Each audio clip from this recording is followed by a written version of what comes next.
Reading from the Bṛhad-bhāgavatāmṛta, chapter 4, text 84. Om Namo Bhagavate Vasudevaya. Om Namo Bhagavate Vasudevaya. Om Namo Bhagavate Vasudevaya. Uktvā hanūmān mātaḥ pāṇḍaveya-yaśasvini utplutyotplutya muninā muhur nṛtyati vakti cha.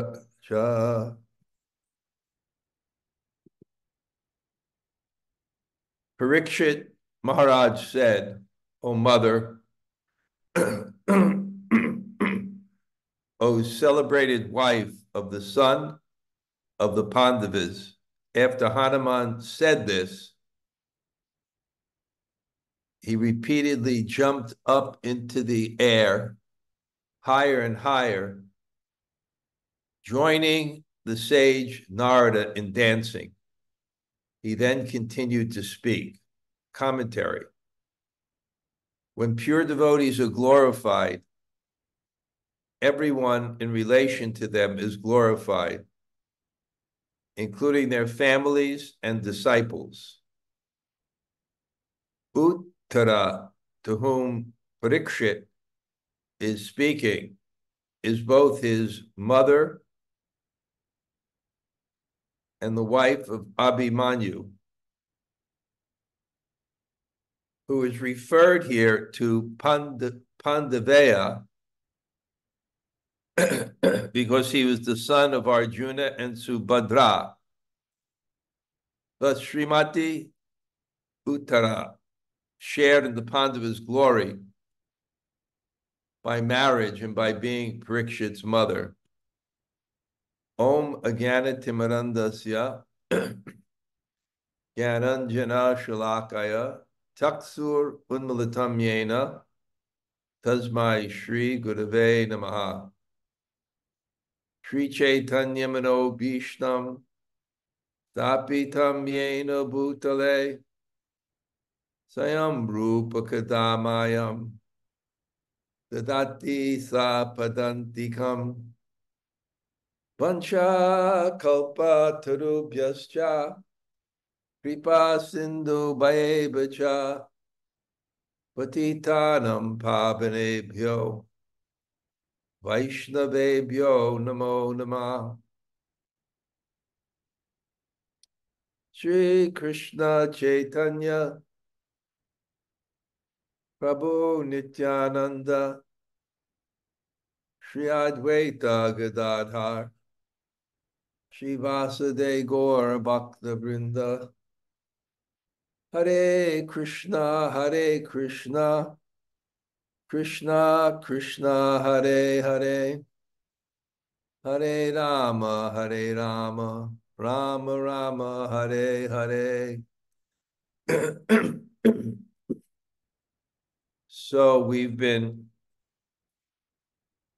studying this Bṛhad-bhāgavatāmṛta, the search for the topmost recipient of Krishna's mercy. But greetings from Govardhan.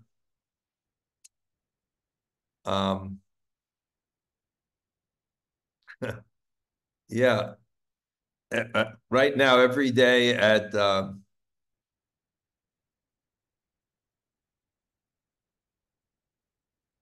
1 o'clock, I take a power walk down the Parikram path, and there's a sadhu, Roti Baba, who does prasad distribution. And I bring his kitri back here for lunch. Nice seeing sadhus, people who are simple and devoted to God. Just has this little shanty, it's kind of, yeah, shanty, I think it's called. Maybe that's the wrong word. On the side of the Prikram path, where he has his kitchen. And of course, the weather is beautiful now because it's a little colder. So the midday is really the most nicest weather. Anyway, this Bṛhad-bhāgavatāmṛta, this journey through devotion and to devotion. It's seeking the topmost recipient of Krishna's mercy. And in that journey, we get to observe and hopefully experience the same thing that Nārada Muni is seeing and experiencing. He's seeing great devotees who are completely attached to Krishna and have no envy, which is exactly the opposite of the consciousness that brought us to the material world. What brought us to the material world? Icha, dvesha, samutena, dvandva mohena bharata. Icha, dvesha, desire and hate. And the opposite of this will bring us out of the material world.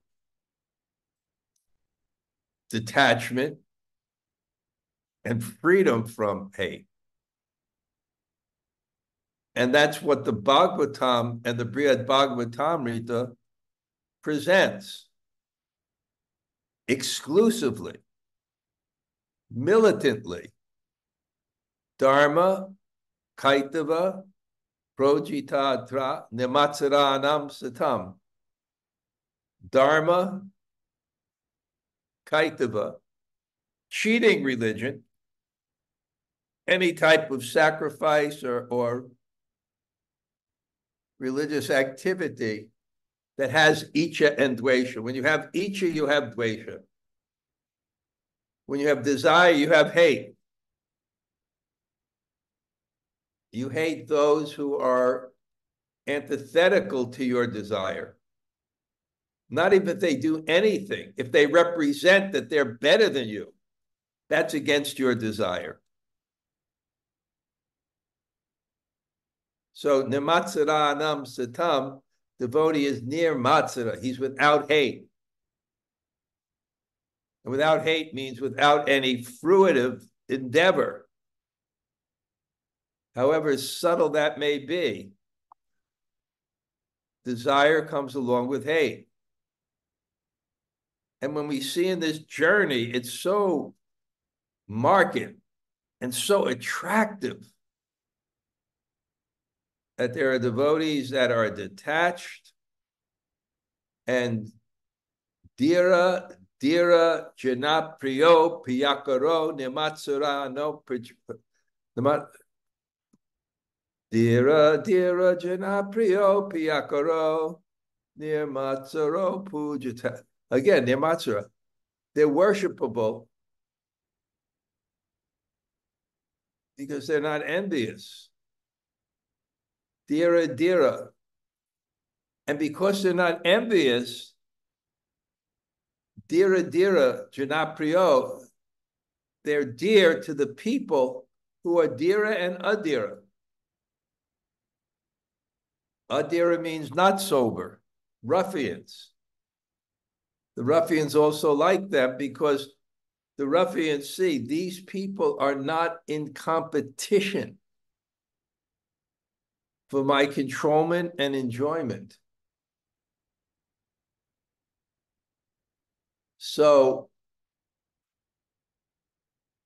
this is supposed to inspire us to follow I always quote Voltaire, that which we appreciate gradually comes to us. So anyway, in this journey,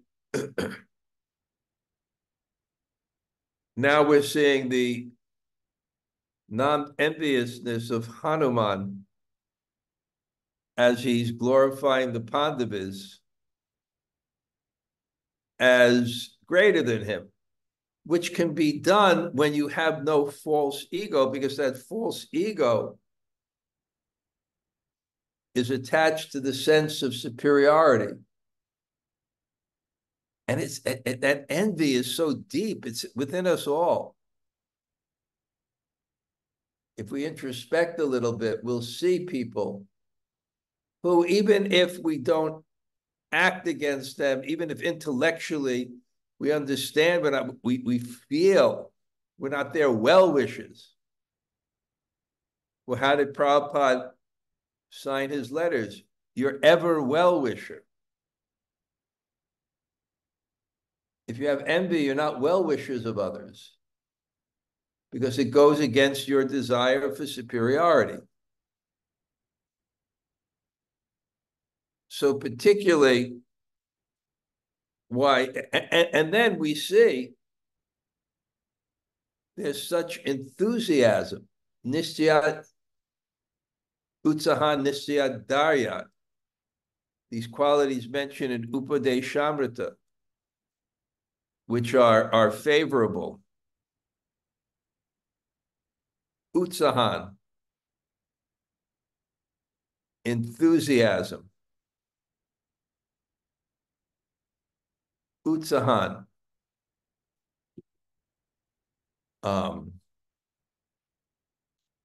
yeah, because when you appreciate a goal, you move towards it, happily move towards it. And that's what enthusiasm is.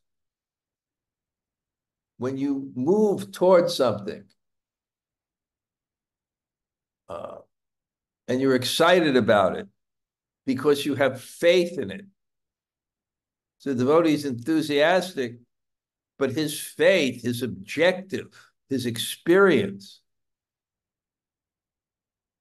is devotion and those who possess devotion. So now, Hanumān is, because he's glorifying the Pāṇḍavas, and there's one point, and we've seen this previously in the Bṛhad-bhāgavatāmṛta, I'm forgetting what section, but there's one point that really enlivens him about the Pāṇḍavas, that they've conquered Krishna by their love. When you conquer someone, your desires rule them. You lose your freedom. It's the same thing. It can be by force or by love, but not by love, by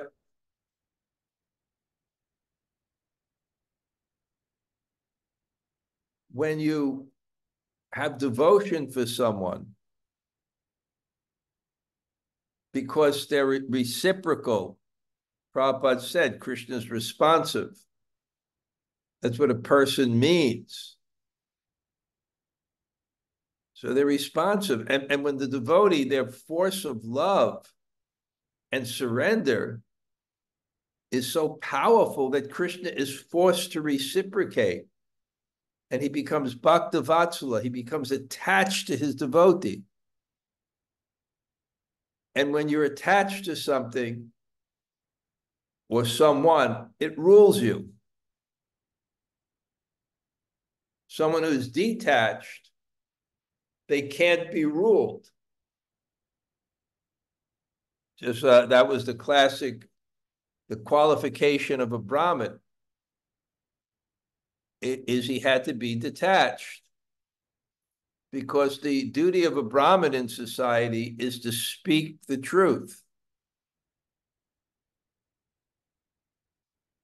And if you are attached, the powers that be can control you by threatening or either by taking away your attachments or by satisfying your attachments. They can control you. But in the previous days, the Brahmins, they would, it's so necessary. I can see that today. It's so necessary for people to speak the truth, but very few people do it.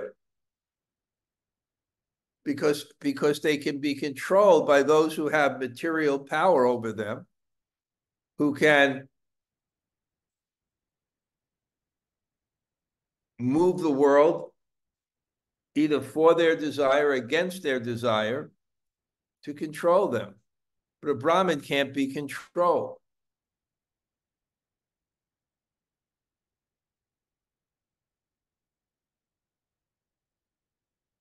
Anyway,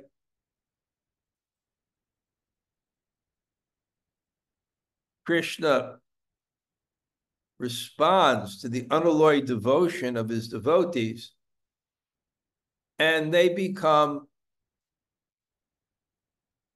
can control Krishna. They become conquered by that love. When you become conquered by love, you do whatever the other person wants to please them. When you become conquered by someone's love, it means that you love them, and therefore you'll do whatever you can to please them, and you'll be ruled by their desires. So Hanumān is marveling that Krishna, although he's the supreme personality of Godhead,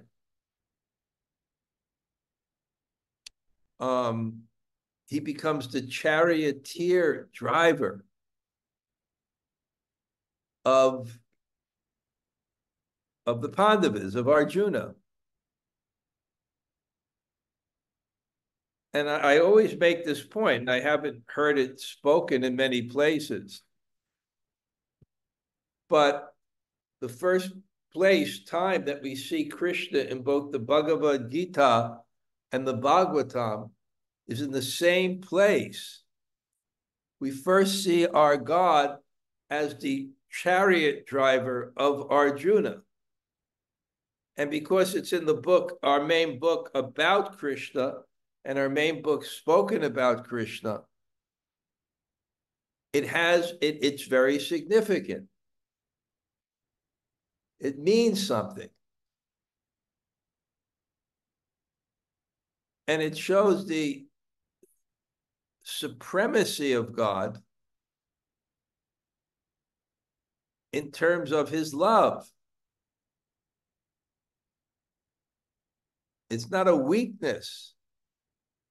It's actually a strength. Love is the greatest power. And Krishna is the supreme enjoyer. God means the supreme enjoyer, which means the supreme controller, because you can't be the supreme enjoyer without being the supreme controller.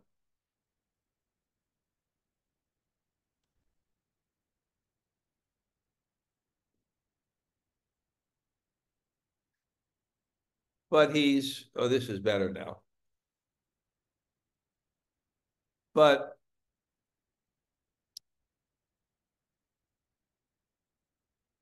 when we see him, he's serving his devotee, and he's conquered by him. And that's not a weakness. It's a weakness rather if you're impersonal and you don't reciprocate love, and you're not moved. We all have that personal experience that we may have given ourselves to someone, and they're not moved by it. Even in decent ways, they don't reciprocate. What to speak of being controlled by it? Prabhupada said Krishna doesn't have the defect of impersonality. Personality means reciprocation.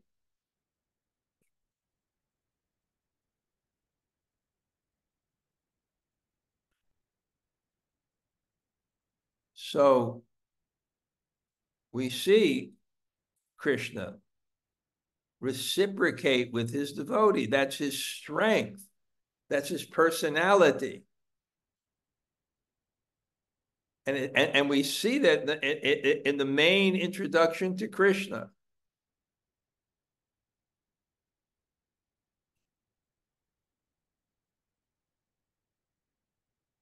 So when Hanumān is describing this to Nārada on his search, he becomes so enthusiastic. It's so attractive that my God is not impersonal. My God is conquered by love. And what to speak? What does that say about the devotee? The power of that devotee's love. So Nārada is enthusiastic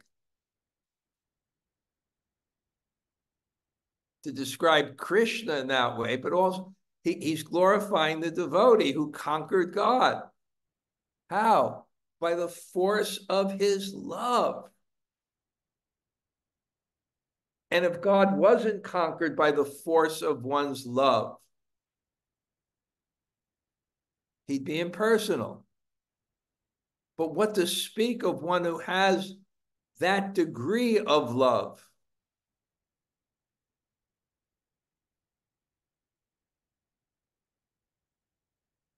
The sixth symptom of pure devotional service is Sri Krishna Karshani.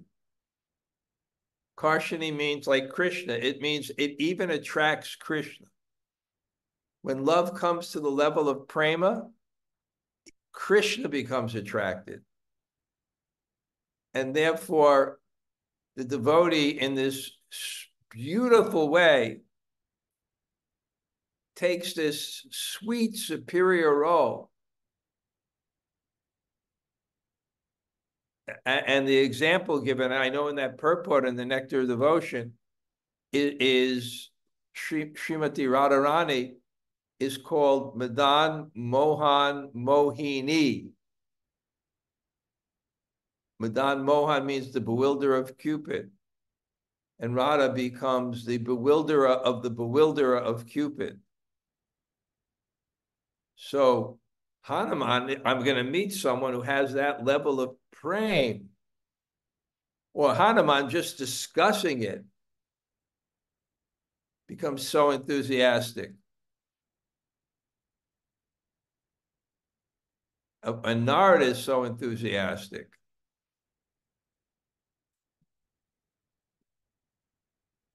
Aho Mahaprabho Bhakta Vatsalya Bhara Nirjita Karoshevam Apisviya Chita Karshika Chastita. O master of all masters, this is what he's enthusiastic about, Hanumān.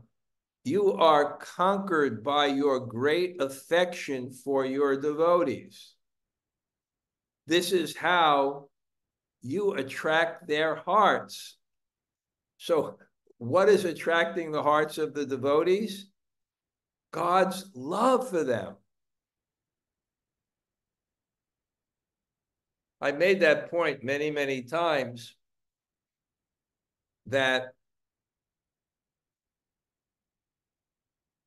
not only the devotee love God, but God must love the devotees.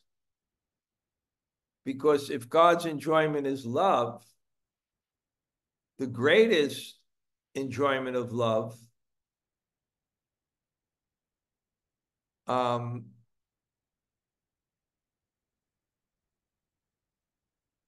is from those whom you love.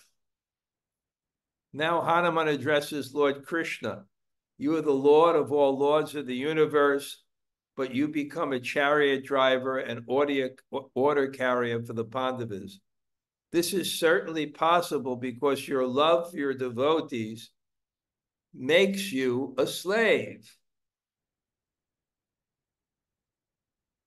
That's love. You just want to serve a person in any way possible. So there's the parallel to slave is completely under the control of a master's desire.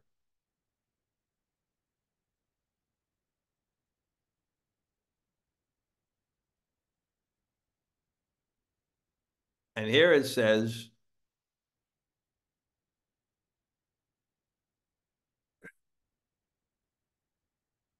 Hanumān says, you are the Lord of all lords of the universe, but you become a chariot driver and order carrier for the Pāṇḍavas.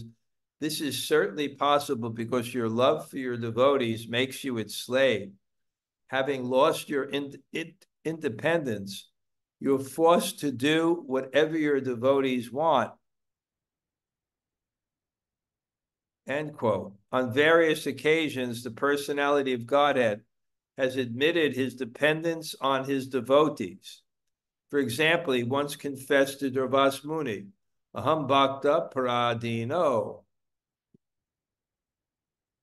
yasvantantra ivadvija, sadhubir grasta hridayo, bhaktir bhakta janapriya. Quote, I am completely under the control of my devotees. Indeed, I am not at all independent. Because my devotees are completely devoid of material desires, I sit only within the core of their hearts. What to speak of my devotees? Even the devotees of my devotees are very dear to me, end quote. Because the Lord's loss of independence pain the hearts of the, but doesn't the Lord's loss of independence pain the hearts of the devotees who love him? No, everything the personality of Godhead does attracts the devotee's heart, which he fills with pleasure. He acts only for the satisfaction of his devotees and is always careful to avoid causing them anxiety.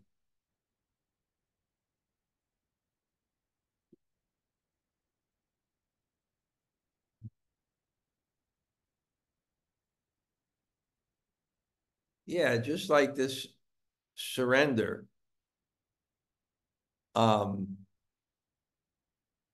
We should surrender, but not to any crazy person. We surrender to those who represent the truth. So God serves, he surrenders to his devotees.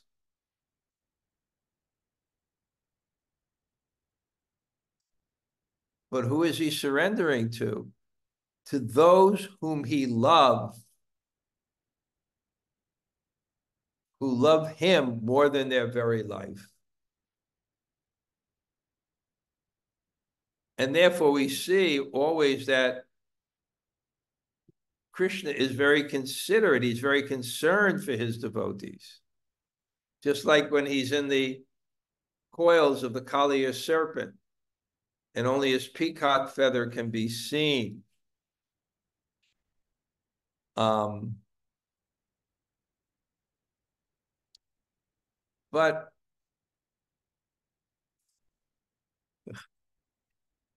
after a while, he had to release himself. He was enjoying actually the pastime. He released himself because he saw the anxiety of the devotees.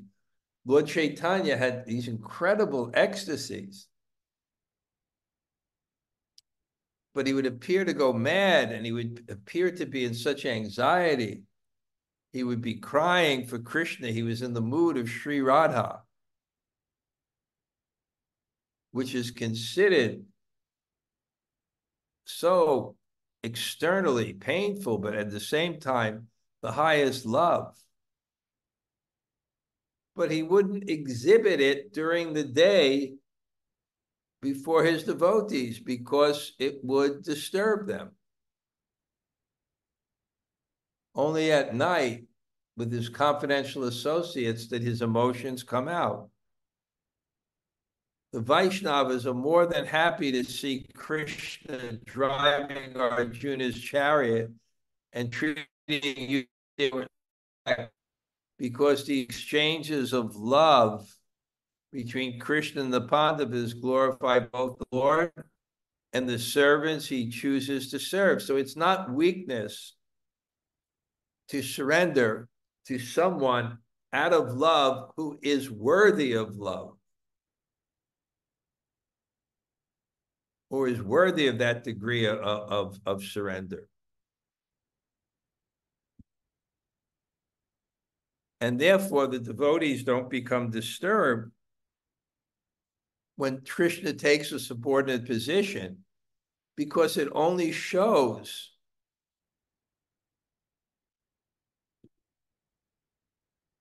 the love in their hearts.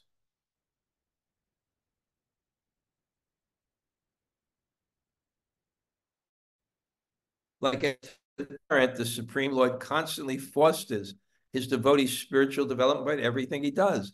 So you have the example of a mother. She is a slave to the young child's desire. Child wants to go to the bathroom, the mother has to take the child. The child wants to be fed, the child is completely centered. But that's a beauty, because it shows the mother's love. And the greatest quality is your love. I think, what is it, Mary Angelou? I think that's her name, where she said that something like a great person is remembered more for how they made people feel than how much they accomplished. So this is actually the most attractive quality of someone, is their love, which means their ability to serve and so that's what it means. Their ability to serve and dedicate themselves to the object of their love. You see this in Krishna to the extent that he becomes a charioteer driver. It's such a beautiful quality. Just like that Brahmin who was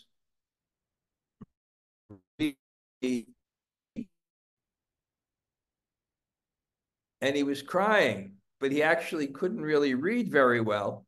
And people said, "But why are you crying?" And he just understood one thing, that Krishna had so much love in his heart. He's such a loving person that he became the chariot driver to Arjuna. So this is actually very significant. It's the first time we see Krishna. And this very quality, more than his position, we see his personality. More than his power, material, his controlling power, we see his love and his subordination. And therefore, he's always thinking of his devotees. And here it gives a verse, like an attentive parent, the Supreme Lord constantly fosters his devotees' spiritual development by everything he does. Muhur napi samhartum shakto yadyap danavam madbhaktanam vinodhartam karomi vividha kriya. Although fit to annihilate all the Dhanavas within a few minutes, I perform various pastimes just to entertain my devotee. This is Krishna to Durvasa. Just as a fish, the tortoise and the bird nourish their offspring by respectfully watching them, meditating on them, and keeping them in physical contact, so I do maintain my devotees, O lotus-born Brahma. It's taking me a little bit of time today. What did I do today? I was really busy today.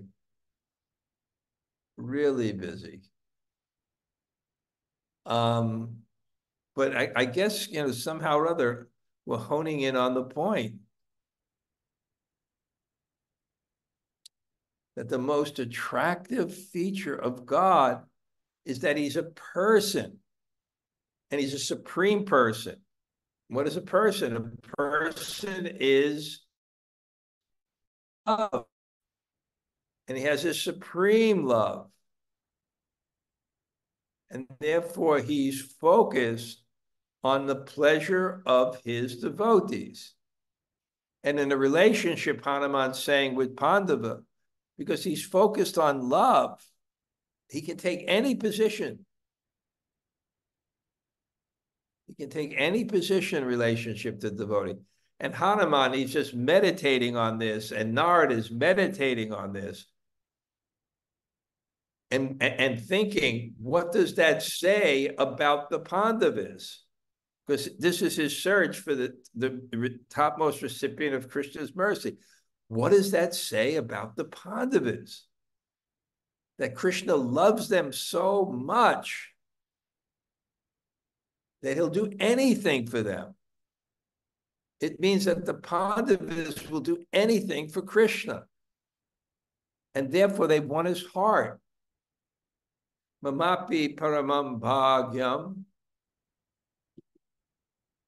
partanam teshu madhyama bhimasheno mama brata koniyam vayasapriya.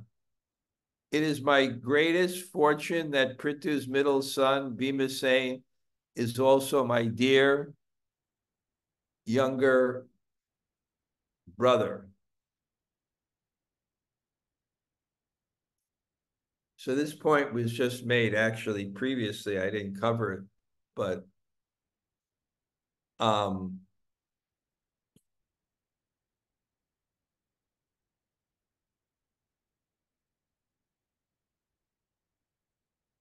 when the devotee is glorified, those who have relationship with the devotee are also glorified.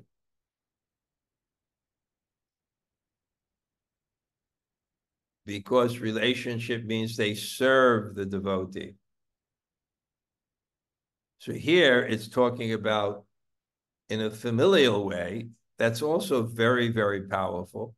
These are spiritual transcendental relationships. So he's saying, Paramam bhagyam, my greatest fortune. Hanumān saying is that Kunti's middle son is Bhimasena, and he's also my younger brother, because he was born from the wind god with Kunti, and I was also born from the wind god. Commentary, Hanumān has just finished describing himself as unfortunate, but by speaking about the Pāṇḍavas, he now considers himself transformed into a most fortunate person.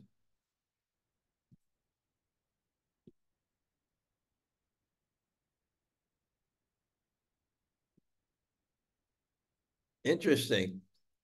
Hanumān saying, "Me bhakta nehihum," I'm not a devotee, but by glorifying the Pāṇḍavas without envy, with such fervor, then actually he becomes the most fortunate person. He said, before he says, I'm not fortunate, but now he became the most fortunate person. And the most fortunate person is one who glorifies the devotees. He praises his own good fortune, remembering that he and Bhima are both sons of the wind god.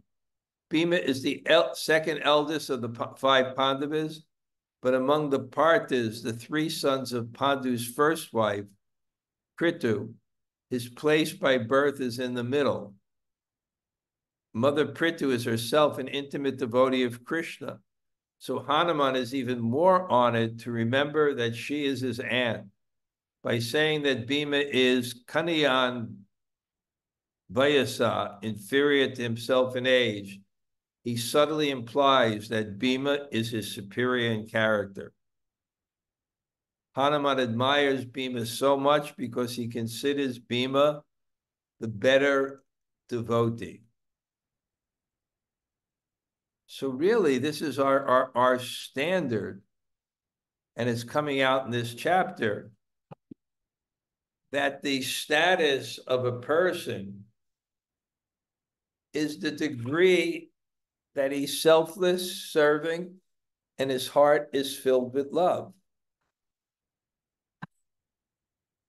And not any other Janma, Aishvar, Shruti, Shribir, birth, aristocratic birth, opulence, beauty, material education, or education in general.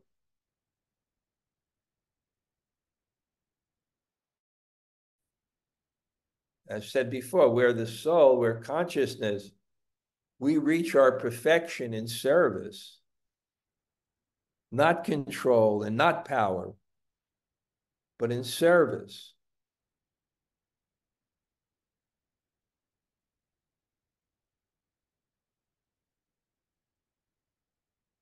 '87. Swasir Dhanadi Sakyena Yasamyag Anukampata Pena Tasyar Junasyapi Priyomad Rupavandvaja. Lord Krishna, by acts of his friendship, like giving his sister in marriage to the Pāṇḍava Arjuna, showed Arjuna full mercy, and that Arjuna bears my image on the treasured flag of his chariot. Commentary: Lord Krishna's sister Subhadra is a direct expansion of his internal potency, and the Lord approved her marriage to Arjuna. Later in the Kurukshetra war, the Lord agreed to drive Arjuna's chariot. These favors distinguish Arjuna as the most dear to Krishna among the Pāṇḍavas. Therefore, Hanumān is proud to have his own image on Arjuna's flag, battle flag. I think that's where I'm up to today. Okay. Jamunajai, are you still here? Yes, Maharaj. Thank you so much for class. Many good. This was Not a struggle. Oh no, you always say it's a struggle, then it always comes out so nicely. That's your technique. Okay. What point did you remember? I love your point about envy, which I think is always so important. How you stress that envy is why we're here in the first place, because we envied God and we tried to be God, and that your point about envy is really about superiority, that we think we're better than. So I always love that point about what envy is and that correlation of how do we spirituals land up here in the first place. So I really like that a lot. Yeah. Yeah. Yeah. And it's interesting that in one place, Paramahamsa is described as a person who is free from the propensity to criticize others, because envy is in the heart and criticism is when it comes out. It's our tool. Criticism is our tool to maintain superiority. Yeah, born of envy. Okay, that's great. Any questions, Gail? Thank you, Maharaj. Actually, I'm actually pretty good today. Thank you also for class. What's that? I'm actually pretty good today, Maharaj, but thank you so much for the class. Pretty good. Nothing Yeah. I said was creative today, so you couldn't challenge me. Yeah. It's May. I'm going to start on Monday. No, on January 1st, it'll be my 9th year of Monday morning greetings, and it's a real challenge, because to be dynamic and have realizations and speak in an engaging way, you really have to remain fixed in Krishna consciousness. Otherwise, there's no strong realization. So that's the challenge. Okay, anybody else like to say hello?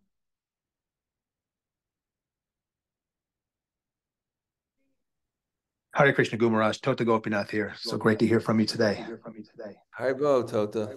Haribo. Haribo. Anybody else say hello? Hare Krishna Maharaj, this is Krishna-katha. Thank you so much. I love that you described Krishna as a loving person and his superiority in love when he is conquered by his devotees and fulfills his wishes because of great love that he has. Thank you. Thank you. Thank you. Anybody else?